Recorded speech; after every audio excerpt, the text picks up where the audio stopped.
오늘 우리에게 주시는 하나님의 말씀은 창세기 38장 1절에서 30절까지의 말씀입니다. 오늘은 또 좀 긴 구절이 되겠습니다. 교독하도록 하겠습니다. 그 후에 유다가 자기 형제에게서 내려가서 아둘람 사람 히라에게로 나아가니라. 유다가 거기서 가나안 사람 수아라 하는 자의 딸을 보고 그를 취하여 동침하니 그가 잉태하여 아들을 낳음에 유다가 그 이름을 에리라 하니라. 그가 다시 잉태하여 아들을 낳고 그 이름을 오난이라 하고 그가 또다시 아들을 낳고 그 이름을 셀라라 하니라. 그가 셀라를 낳을 때에 유다는 거십에 있었더라. 유다가 장자 엘을 위하여 아내를 취하니 그 이름은 다말이더라. 유다의 장자 엘이 여호와 목전에 악함으로 여호와께서 그를 죽이신지라. 유다가 오난에게 이르되 내 형수에게로 들어가서 남편의 아우의 본분을 행하여 내 형을 위하여 씨가 있게 하라. 오난이 그 씨가 자기 것이 되지 않을 줄 알므로 형수에게 들어갔을 때에 형에게 아들을 얻게 아니하려고 땅에 설정하매 그 일이 여호와 목전에 악함으로 여호와께서 그도 죽이시니 유다가 그 며느리 다말에게 이르되 수절하고 네 아비 집에 있어서 내 아들 셀라가 장성하기를 기다리라 하니 셀라도 그 형들같이 죽을까 염려함이라. 다말이 가서 그 아비 집에 있으니라. 얼마 후에 유다의 아내 수아의 딸이 죽은지라. 유다가 위로를 받은 후에 그 친구 아둘람 사람 히라와 함께 딥나로 올라가서 자기 양털 깎는 자에게 이르렀더니 혹이 다말에게 고하되 네 시부가 자기 양털을 깎으려고 딥나에 올라왔다 한지라. 그가 그 과부의 의복을 벗고 면박으로 얼굴을 가리고 몸을 휩싸고 딥나 길곁 에나임 문에 앉으니 이는 셀라가 장성함을 보았어도 자기를 그의 아내로 주지 않음을 인함이라. 그가 얼굴을 가리웠으므로 유다가 그를 보고 창녀로 여겨 길곁으로 그에게 나아가 가로되 청컨대 나로 내게 들어가게 하라 하니 그 자부인 줄 알지 못하였음이라. 그가 가로되 당신이 무엇을 주고 내게 들어오려느냐. 유다가 가로되 내가 내 떼에서 염소 새끼를 주리라. 그가 가로되 당신이 그것을 줄 때까지 약조물을 주겠느냐. 유다가 가로되 무슨 약조물을 내게 주랴. 그가 가로되 당신의 도장과 그 끈과 당신의 손에 있는 지팡이로 하라. 유다가 그것들을 그에게 주고 그에게로 들어갔더니 그가 유다로 말미암아 잉태하였더라. 그가 일어나 떠나가서 그 면박을 벗고 과부의 의복을 도로 입으니라. 유다가 그 친구 아둘람 사람의 손에 부탁하여 염소 새끼를 보내고 그 여인의 손에서 약조물을 찾으려 하였으나 그가 그 여인을 찾지 못한지라. 그가 그곳 사람에게 물어 가로되 길곁 에나임에 있던 창녀가 어디 있느냐. 그들이 가로되 여기는 창녀가 없느니라. 그가 유다에게로 돌아와 가로되 내가 그를 찾지 못하고 그곳 사람도 이르기를 여기는 창녀가 없다 하더라. 유다가 가로되 그로 그것을 가지게 두라. 우리가 부끄러움을 당할까 하노라. 내가 이 염소 새끼를 보내었으나 그대가 그를 찾지 못하였느니라. 석 달쯤 후에 혹이 유다에게 고하여 가로되 내 며느리 다말이 행음하였고 그 행음함을 인하여 잉태하였느니라. 유다가 가로되 그를 끌어내어 불사르라. 여인이 끌려나갈 때에 보네오 시부에게 이르되 이 물건 임자로 말미암아 잉태하였나이다. 청컨대 보소서 이 도장과 그 끈과 지팡이가 네 것이니까 한지라. 유다가 그것들을 알아보고 가로되 그는 나보다 옳도다. 내가 그를 내 아들 셀라에게 주지 아니하였음이로다 하고 다시는 그를 가까이 하지 아니하였더라. 임산하여 보니 쌍태라. 해산할 때에 손이 나오는지라. 산파가 가로되 이는 먼저 나온 자라 하고 홍사를 가져 그 손에 메었더니 그 손을 도로 들이며 그 형제가 나오는지라. 산파가 가로되 네가 어찌하여 터치고 나오느냐 한 거로 그 이름을 베레스라 불렀고 그 형제 곧 손에 홍사 있는 자가 뒤에 나오니 그 이름을 세라라 불렀더라. 아멘. 오늘 본문은 음담패소를 엮어놓은 주간지 같은 인상을 주는 그런 이야기입니다. 보통 세상에서는 이런 부끄러운 이야기들은 감추고 싶어 합니다. 일본은 역사 교과서에 과거 일본이 아시아에서 저지른 만행을 다 들추어 놓지 않습니다. 계속 감추려고 하고 미화하고 합리화하려고 합니다.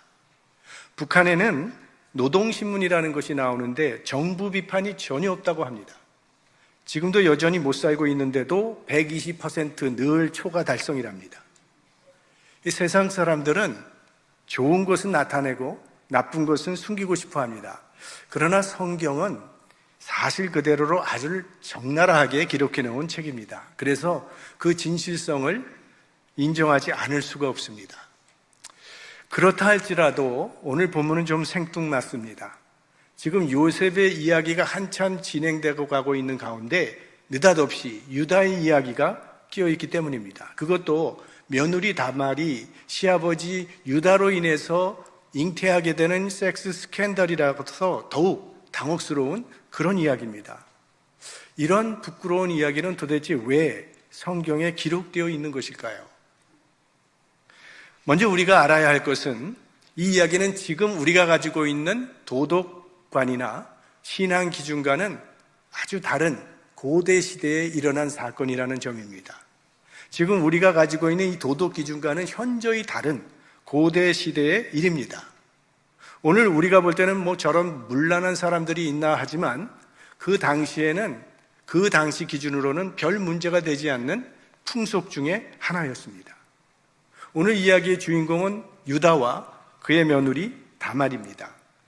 야곱은 12아들을 가지고 있었는데 장남인 르우벤은 아버지의 첩을 범하는 죄를 지었습니다. 둘째 시므온과 셋째 레위는 동생 디나의 사건으로 인해서 사람들을 수없이 학살하는 큰 죄를 지었습니다. 유다는 야곱의 넷째 아들입니다. 오늘 본문은 이 유다의 죄에 대한 이야기입니다. 유다가 왜 이런 죄를 지게 되었는지 오늘 본문을 통해서 살펴보도록 하겠습니다. 1절 말씀을 보면 그 후에 유다가 자기 형제에게서 내려가서 아둘람 사람 히라에게로 나아가니라. 여기 유다가 자기 형제에게서 내려가서라고 했습니다. 그러니까 유다가 아버지와 형제들을 떠나 홀로 아둘람이라고 하는 땅으로 갔다고 했는데 이것이 유다가 타락하게 된 중요한 원인입니다.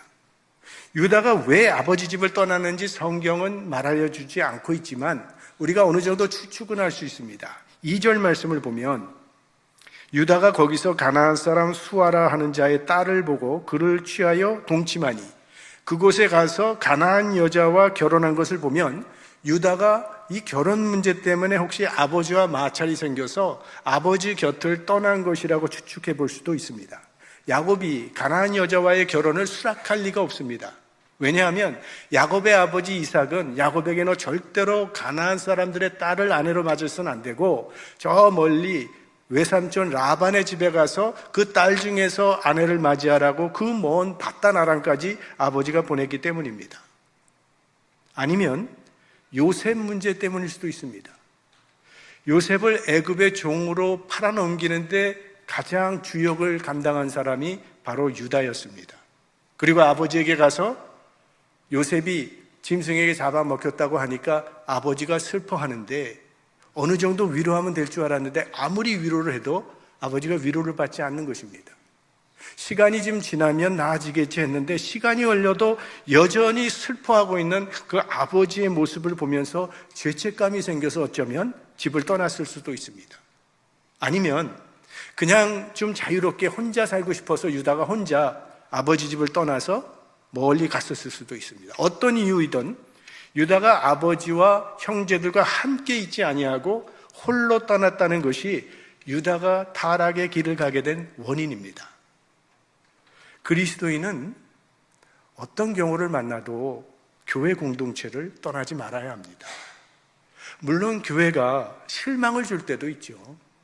그러지 않으면 좋겠지만 이 교회라고 하는 것도 인간들이 모인 공동체이기 때문에 거기 실수도 있고 잘못도 있고 죄도 있고 아픔도 있고 고통도 있게 마련입니다. 어떤 때 보면요, 교회 공동체가 세상보다 못한 때도 있습니다. 그래서 아예 교회를 떠나버리는 사람들도 있는데 그건 참 어리석은 선택입니다. 그건 빈대 잡으려고 초가상간 태우는 것이나 마찬가지라는 거예요. 세상이 교회보다 낫다면서 교회 떠난 사람들 중에 잘된 사람이 있나 한번 생각해 보십시오. 그리스도인이 교회 공동체를 떠나면 아버지 집을 떠난 탕자 신세로 전락하게 되는 겁니다. 이 교회 공동체는 우리가 이 땅을 살아가는데 필요한 영적 능력을 공급받는 장소입니다. 조금 부족해도 이 교회 공동체에 떠나서는 안 됩니다. 우리 삶이 교회와 가까워지면 가까워질수록 세상과는 멀어지게 되어 있고, 교회와 멀어지면 멀어질수록 세상과 벗된 삶을 살아갈 수밖에 없습니다. 신앙생활은 혼자 할 수 없어요. 혼자 성경 읽고 혼자 기도하면서 어느 정도 신앙을 유지할 수는 있지만, 믿음의 형제들과의 이 공동체 안에서의 사랑의 교제 없이 평생 혼자 신앙생활을 유지한다고 하는 것은 불가능합니다. 장작 하나는 큰 불을 일으킬 수 없어요. 왜냐하면 옆에 있는 장작들로부터 온기를 받을 수 없기 때문입니다. 두세 사람이 내 이름으로 모인 곳에는 나도 그들 중에 있느니라. 주님의 이름으로 함께 모인 곳에 하나님께서 계십니다. 그러므로 교회를 떠나서는 안 됩니다. 유다가 아버지 집을 떠나더니 가나안 여자와 결혼을 하게 됩니다. 공동체를 떠난 유다는 이제 하나님의 말씀과 관계없는 인생을 살게 된 겁니다. 불완전한 신앙 공동체였지만 그래도 유다가 아버지와 함께 있었다면 나름대로 충고도 받을 수 있었을 것이고 제재도 받을 수 있었을 텐데, 혼자 떨어져 나갔기 때문에 그를 인도해 줄 사람이 없어서 이런 결과를 초래하게 된 것입니다. 이제 이런 유다에게 삶의 위기가 닥쳐옵니다. 유다가 세 아들을 낳았는데 하나같이 다 불량 아들입니다. 6절, 유다가 장자 엘을 위하여 아내를 취하니 그 이름은 다말이더라. 유다의 장자 엘이 여호와 목전에 악함으로 여호와께서 그를 죽이신지라. 자, 장남 엘은 다말이라고 하는 여인을 아내로 맞았는데 엘이 얼마나 악했는지 하나님께서 그를 심판하여 죽이셨다고 했어요. 무슨 죄인지는 나오지 않습니다. 하지만 하나님이 엘이 악함으로 친히 심판하여 죽이셨다면 그의 행위가 얼마나 악했는지를 그저 짐작할 수 있을 뿐입니다. 자, 장남 엘이 자식이 없이 죽자 이제 유다가 둘째 아들 오난에게 그 시대의 풍습대로 대를 잇기 위해서 형수에게 들어가라고 했습니다. 8절, 유다가 오난에게 이르되 내 형수에게로 들어가서 남편의 아우의 본분을 행하여 내 형을 위하여 씨가 있게 하라. 당시에는요, 형이 후손이 없이 죽으면 그 동생이 형수에게 들어가서 자녀를 낳아서 가문을 이어가는 제도가 있었습니다. 이런 걸 계대 결혼법이라고 부르는데, 이것은 고대 사회가 자식이 없는 홀로 된 그 과부의 생계를 책임지고 그 과부의 안전과 보호를 위해서 채택한 제도입니다. 그러니까 공동체가 서로의 아픔을 감당하자고 하는 일종의 사회복지제도가 이 계대 결혼법이었어요. 그래서 이 제도가 나중에 모세의 율법에 들어오게 되고 예수님께서도 이 제도에 대해서 말씀을 하신 적이 있습니다. 부활을 믿지 않고 부정하는 사두개인들이 예수님께 질문을 하지 않습니까? 어떤 사람이 한 사람과 한 아내를 맞아서 결혼을 했는데 자식이 없이 죽었습니다. 그래서 그 다음엔 둘째가 들어갔는데 둘째도 자식이 없이 죽었고, 그렇게 똑같이 7 형제가 다 한 아내를 아내로 취했으니 부활날에는 누구의 아내가 되겠습니까? 예수님을 공경에 빠뜨리고자 하는 그러한 질문이었죠. 그때 예수님께서는 너희들이 성경을 오해하였구나. 부활 때는 장가도 가지 아니하고 시집도 가지 않는다고 그렇게 말씀하셨어요. 바로 이 역사적인 배경에서 나온 대화였습니다. 자, 이런 제도 때문에 이제 유다가 둘째 아들 오난에게 형수가 자식을 낳을 수 있도록 하라고 들여보냈는데, 오난은 형수인 다말이 임신하는 걸 원치 않았습니다. 왜냐하면 만약 형수가 아들을 낳지 못하면 장자권은 오난에게 돌아오게 됩니다. 장자권을 갖게 되면 재산도 훨씬 많이 차지하게 됩니다. 그래서 오난은 이 장자권에 대한 욕심 때문에 형수에게 자녀가 생기는 것을 원치 않았던 것 같습니다. 그래서 하나님께서 그 오난도 심판해서 죽으셨어요. 자, 첫째도 자식이 없이 죽었고 둘째도 자식이 없이 죽었으니 이제는 셋째 아들 셀라가 형수에게 들어갈 차례입니다. 근데 유다의 마음에 걱정이 생긴 겁니다. 저 며느리는 어떤 여자길래 남자가 같이 살기만 하면 저렇게 일찍 죽느냐. 셀라도 들어갔다가 죽을지도 모르겠다고 걱정이 돼서 셀라는 아직 어리니까 좀 기다리라고 하면서 다말을 친정으로 돌려보냈습니다. 그래서 다말은 시아버지의 말씀대로 친정에서 수절하고 기다렸습니다. 그런데 셀라가 다 장성을 했는데도 유다가 셀라를 보내주지 않는 겁니다. 사실 유다의 마음에는 이제는 셀라를 다말에게 주고 싶은 마음이 없었던 겁니다. 그저 핑계 삼아 그렇게 기다리라고만 말했던 것이죠. 자, 그런데 얼마 후 유다의 아내가 죽습니다.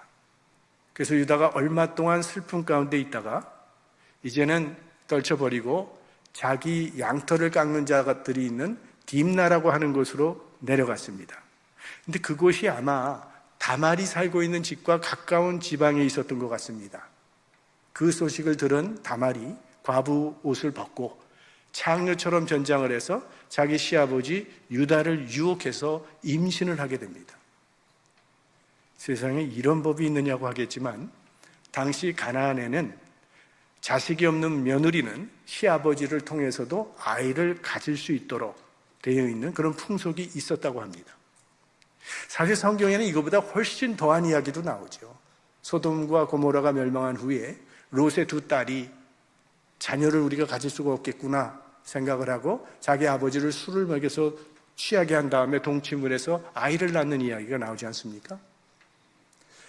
오늘 사건은 유다의 정욕 때문에 생긴 불미스러운 사건입니다. 오늘 본문에 보면 유다가 창녀에게 다가가서 염소 새끼를 몸값으로 지불하기로 거래를 합니다. 17절 말씀, 유다가 가로되 내가 내 떼에서 염소 새끼를 주리라. 그가 가로되 당신이 그것을 줄 때까지 약조물을 주겠느냐. 여기 염소라는 이야기가 나오는데요, 여러분 생각해 보시면 염소는 야곱 가정에서 거짓말을 할 때마다 등장하는 메타포 중에 하나입니다.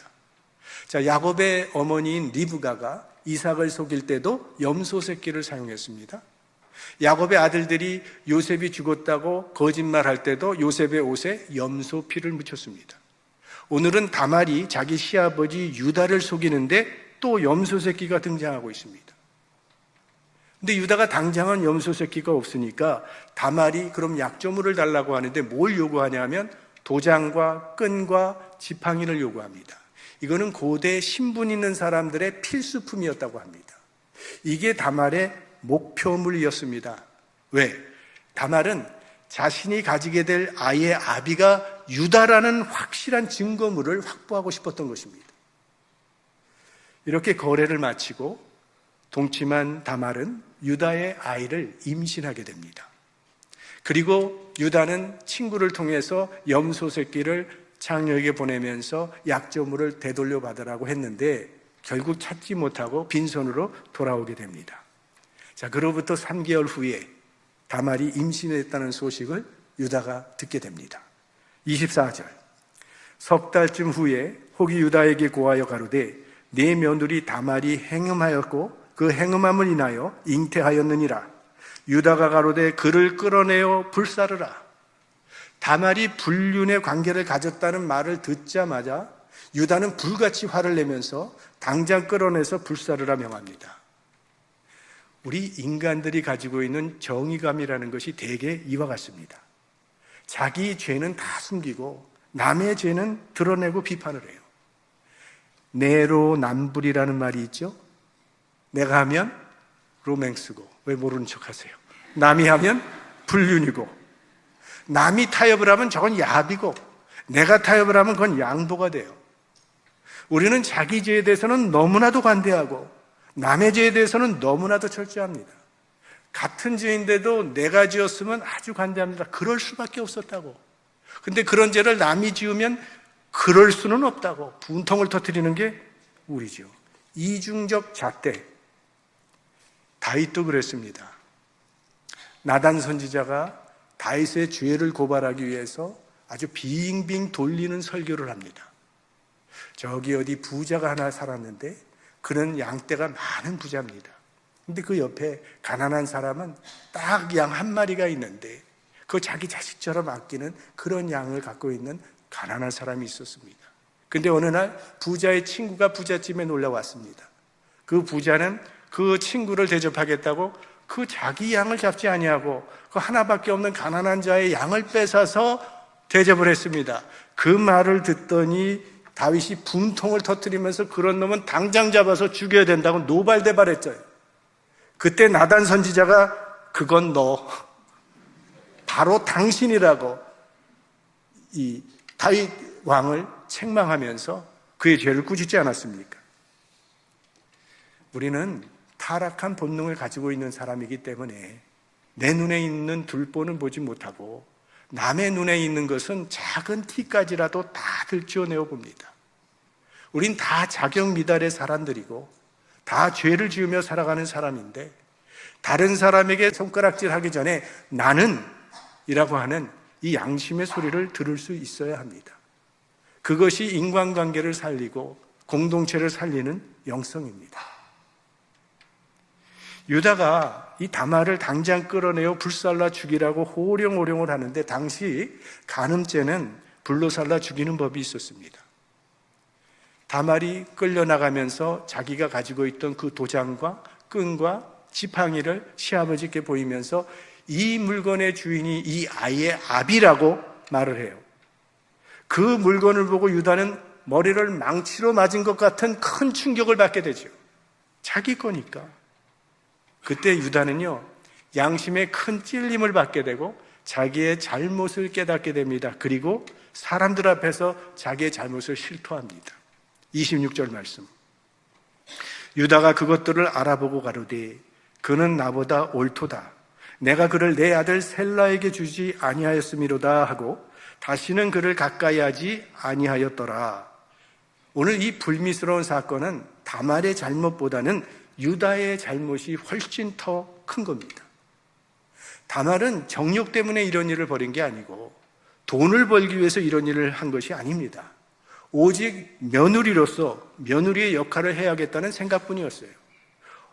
엘도 죽었습니다. 오난도 죽었습니다. 이제 이 집에 대가 끓길 위기가 온 것입니다.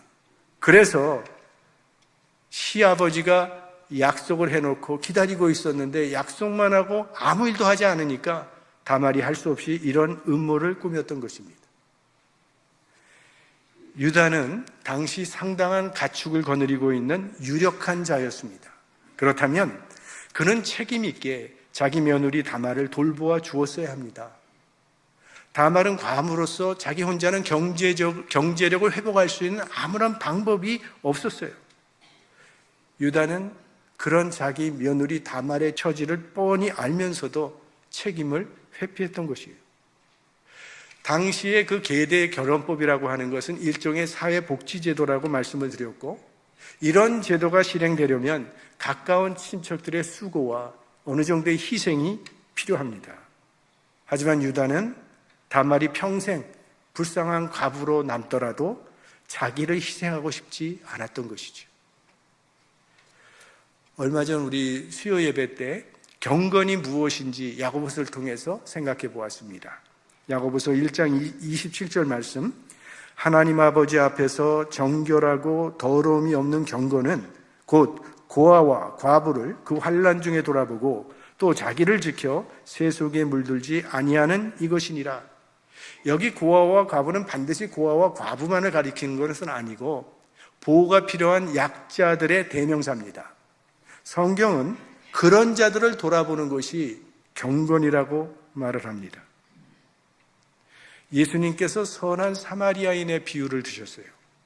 어떤 사람이 예루살렘으로서 여리고로 내려가다가 강도를 만나서 거의 죽게 되었습니다. 그런데 제사장과 레위인이 그냥 지나쳤다고 했어요.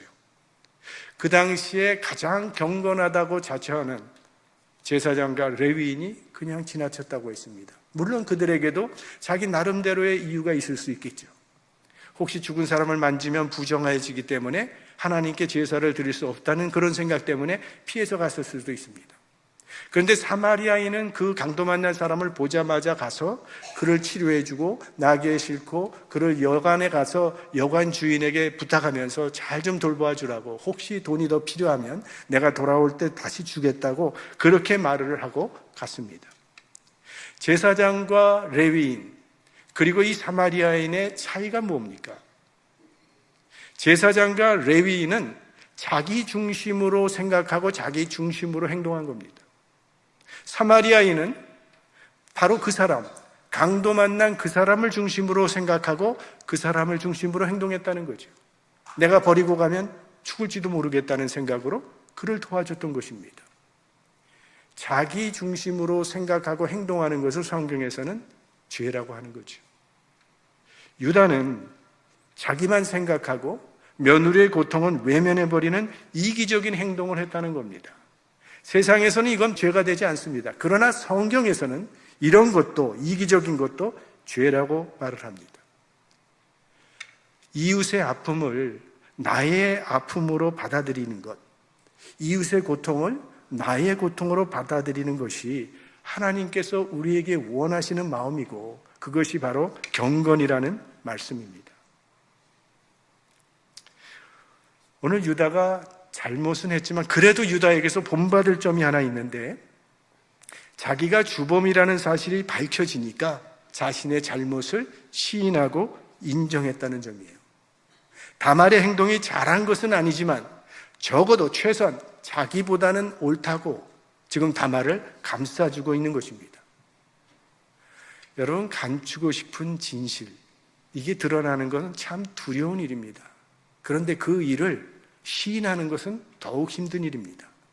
그래서 사람들은 죄를 지으면 그 죄를 감추려고 하죠. 자기 잘못을 인정하려고 하지 않습니다. 그래서 더 큰 죄에 빠지게 되는 거예요. 근데 유다는 자기 잘못을 아주 솔직하게 인정합니다. 그렇게 사회적 지위와 신분이 있는 사람이 공개적으로 자신의 죄를 인정한다고 하는 것, 대단히 부끄러운 일입니다. 하지만 유다는 용기 있게 자신의 잘못을 인정하고 회개했어요. 유다가 자기의 죄를 인정하고 회개했기 때문에 이제 모두가 살아나는 역사가 일어나는데, 만약 유다가 자기의 죄를 끝까지 시인하지 않았다면 자기 체면은 살렸을지 모르지만 다말도 죽고 그 어린아이도 죽었을 것입니다. 그런데 정직하게 자기의 죄를 그대로 시인하고 회개했기 때문에 다말도 살게 되고 그 아이도 살게 되고 자신도 사는 생명의 길이 열리게 되는 겁니다. 회개는 나를 살릴 뿐만이 아니라 이웃을 살리는 능력이 된다는 것입니다. 내가 잘못했다는 말 참 하기 힘들죠. 그건 나를 약하게 만드는 것이니까, 나를 낮아지게 만드는 것이니까. 세상은 우리를 높아지라고 하고, 세상은 우리를 강해지라고 하고, 상대방을 눌러버리라고 말을 합니다. 그게 힘이라고 말을 하는데, 성경은 진정한 힘은 위에서 권세를 부리는 것이 아니라 자신의 죄와 허물을 시인하는 것이라고 말을 하고 있습니다. 사도 바울이 어떻게 그렇게 위대한 인생을 살 수 있었는지, 많은 사람들은 바울을 다 존경하고 우러러 보았지만 바울 자신은 늘 나는 죄인 중에 괴수라고 고백하며 살았기 때문에 그가 그렇게 위대한 사도가 될 수 있었던 거죠. 아담과 하와가 에덴 동산에서 쫓겨난 것은요, 죄 때문이 아니라 죄를 회개하지 않았기 때문입니다. 십자가의 강도가, 구원받은 강도는 그 구원의 이유가 우리는 우리가 행한 일에 당연한 보응을 받는 것이라며 자신의 죄를 인정했기 때문에 구원받은 것이죠. 우린 다 죄 가운데 살고 있습니다. 의인은 없나니 하나도 없습니다. 내가 사함받아야 할 죄인이라는 사실을 인정하는 것이 새로운 삶의 시작입니다. 자, 오늘 이야기는 이렇게 끝이 납니다. 27절, 임산하여 보니 쌍테라. 다말은 쌍둥이를 낳게 되는데 하나의 이름은 베레스고 또 하나의 이름은 세라입니다. 자, 이렇게 성경 오늘 38장이 끝나는데 창세기 38장은 도대체 왜 성경에 기록되었을까요? 거룩하여야 할 하나님의 역사 가운데 왜 창녀의 이야기가 나오고 왜 다말이라고 하는 며느리가 시아버지와 불륜의 관계를 통해서 아이를 낳게 되는 이런 부끄러운 이야기가 기록된 것일까요? 우리는 그 답을 신약에서 찾을 수 있습니다. 마태복음 1장 1절에서 3절 말씀을 우리 다 같이 함께 보겠습니다. 아브라함과 다윗의 자손 예수 그리스도의 세계라. 아브라함이 이삭을 낳고 이삭은 야곱을 낳고 야곱은 유다와 그의 형제를 낳고 유다는 다말에게서 베레스와 세라를 낳고. 마태복음 1장은 예수 그리스도의 족보를 보여주는 그런 말씀입니다. 여기 나오는 유다나 오늘 나오는 이 다말이나 다 부끄러운 수치를 드러낸 사람들인데 인류의 구세주 예수 그리스도는 이 유다 지파를 통해 오셨습니다. 인간의 죄와 인간의 수치가 가득한 곳에도 하나님의 은혜는 변함없이 흐르고 있는 것을 보여주고 있습니다. 오늘 본문이 우리에게 주는 메시지는요, 하나님의 은혜가 우리의 죄보다 훨씬 더 크다는 것입니다. 우리가 아무리 큰 죄를 지었다 할지라도 하나님의 은혜와 사랑은 우리의 모든 죄를 넉넉히 덮고도 남음이 있을 만큼 크다는 것입니다. 역설적이지만 하나님께서는 우리들의 죄조차도 주님의 사랑과 은혜를 체험하는 도구가 되게 하십니다. 피아노의 왕이라고 불리는 리스트에 관한 이야기가 있습니다. 독일의 어떤 도시에 아주 가난하게 사는 이름 없는 한 청년이 있었는데 피아노 독주회를 하려고 하는데 자기 이름으로는 모일 것 같지가 않으니까 좀 사람들을 모아보려고 리스트 제자의 독주회라고 포스터를 거짓말로 광고를 했어요. 그래서 이제 연주할 날이 다가왔는데 아니 연주하기 바로 하루 전날에 리스트가 그 도시를 방문하게 된 겁니다. 이 청년이 너무 당황을 했죠. 이거 어떻게 하면 좋을까? 고민하다가 결국은 리스트에게 찾아가서 눈물로 용서를 구했습니다. 그랬더니 리스트가 이 청년의 이야기를 듣더니 청년 한번 피아노를 쳐보라고. 피아노 왕 앞에서 피아노를 치려니 얼마나 떨리겠습니까? 이 청년이 떨리는 손으로 피아노를 쳤습니다. 다 친 후에 리스트가 몇 군데를 수정하라고 가르쳐 주더니 이제 당신은 내 제자니까 앞으로 독주회를 할 때마다 떳떳하게 리스트의 제자 독주회라고 써도 된다고 했습니다. 그리고 내일 연주회는 마지막에는 내가 찬조로 연주할 테니까 그렇게 날 소개해 달라고 말했답니다. 이런 것을 보고 죄가 더한 것에 은혜가 넘쳤나니 성경은 그렇게 이야기하죠. 창세기 38장은요 부끄러운 죄인들의 삶이 예수 그리스도의 탄생으로 말미암아 승화되어지는 하나님의 은혜의 우월성을 선포하는 그런 말씀입니다. 우린 늘 연약해서 늘 죄 속에 고통당하고 있습니다. 하지만 십자가의 사랑과 은혜는 우리의 죄뿐만이 아니라 인류의 모든 죄를 다 합친 것보다도 훨씬 더 크고 더 강력하다는 사실을 믿으시기 바랍니다. 우리를 그런 은혜 안에 있게 하신 하나님께 감사를 드리며 그 은혜에 합당한 삶을 살아가는 우리 모두가 될 수 있기를 주님의 이름으로 축원합니다.